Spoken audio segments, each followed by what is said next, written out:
You know, Canon's R6 series has been a total game changer for creators who need one camera to do absolutely everything.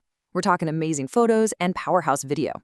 But in just a couple of short years, this lineup has evolved at a wild pace. So let's dive in and break down that whole journey from the original value king to the latest pro-level powerhouse. And this right here, this perfectly shows you the journey we're talking about. On the left, you've got the camera that kicked it all off, the original EOS R6. And on the right, the brand new EOS R6 Mark III. Now, they might look pretty similar on the outside, but the tech-packed inside is a whole different story. It's really a testament to how fast things are moving and redefining what a hybrid camera can even be. All right, so here's the game plan. We'll start by taking a look at where the R6 really fits in Canon's world. Then we'll break down each model one by one, the original, the Mark II speed upgrade, and the new Mark III powerhouse. And then the big one. We'll help you figure out which one is actually the right choice for you and what you create. Okay, let's talk money, the investment. What's really wild here is that Canon kept the launch price exactly the same for the first two cameras, $2,500, while giving you a huge jump in performance. The Mark III gets a little price bump up to about $2,800, which really makes you wonder, right? What kind of pro features are you getting to justify that extra cash? First up, let's start at the beginning with the one that built the entire R6 legacy. The original, the Value King. This camera really did set a whole new standard when it came out back in 2020. So when the original R6 hit the scene, it had features that were just, frankly, mind-blowing for the price. We're talking a 20.1 megapixel sensor that was an absolute monster in low light, a super fast 20 frames per second electronic shutter, and an animal eye autofocus that pretty much changed the game overnight for wildlife photographers. It was a true workhorse from day one. And it wasn't just about what was on the spec sheet. This quote from a long-term review just nails the feeling a lot of people had. At first, some people kind of side-eyed the 20 megapixel count, but in the real world, the image quality, the dynamic range, and especially that autofocus, which it borrowed from the top-of-the-line 1DX Mark III, had people calling it the almost perfect camera. Okay, so Canon had this amazing foundation. What's next? The Mark II. And this wasn't just some tiny incremental update. Nope. This was Canon directly responding to creators who were screaming for one thing above all else: more speed. And boom, there it is, 40 frames per second. Canon literally doubled the shooting speed of the electronic shutter. If you shoot sports, wildlife, or any kind of fast action, this was an absolute game changer, basically making sure you would never miss that perfect, decisive moment ever again. But it wasn't just about that insane speed. The Mark II brought a ton of other huge upgrades. First, they bumped the resolution up to a more flexible 24.2 megapixels. But for video shooters, oh man, the big news was the move to full-width 4K video. It was beautifully oversampled from 6K, which means the footage was just exceptionally sharp.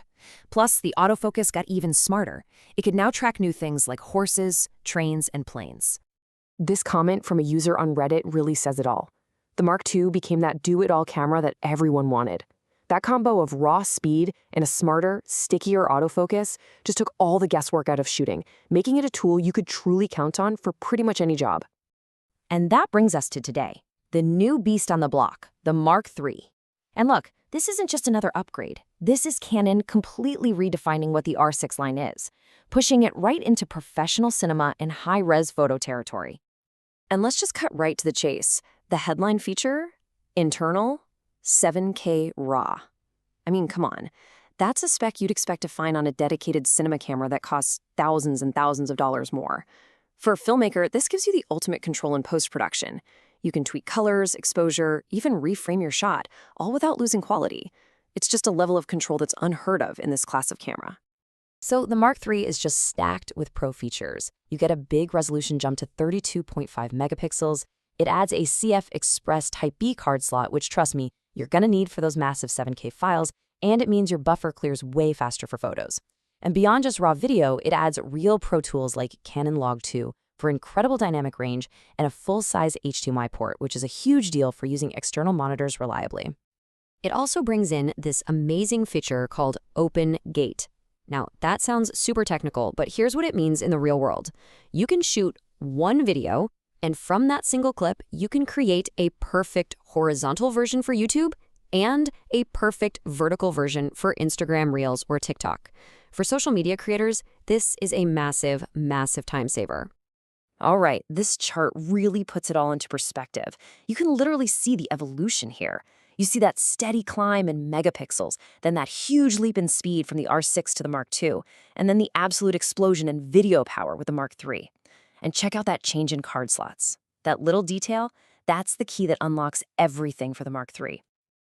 Okay, so we've gone through all the tech, all the specs. Now for the most important part. Which one of these amazing cameras is actually the right one for you? Let's figure it out. All right, first scenario. Let's say you're a photography enthusiast. You love shooting in tricky lighting, or maybe you just want an incredible hybrid camera without completely emptying your wallet. In that case, the original EOS R6 is still your champion. Its 20-megapixel sensor has larger pixels, and bigger pixels gather more light, which means it arguably has the best low-light performance of the entire lineup. Seriously. And at the prices you can find it for now, used or on sale, it's an absolute steal for the power you get. Okay, scenario 2. What if speed is your thing? Maybe you shoot sports or wildlife, or you're a vlogger who needs really top-notch 4K video for your channel or for client work. Well, then the EOS R6 Mark II is absolutely your sweet spot. That 40 frames per second is a complete game changer for any kind of action. And its clean, full-width 4K video is a major, major step up from the original. It really is the perfect middle ground, the best balance of modern performance and price. And finally, let's talk about the pros.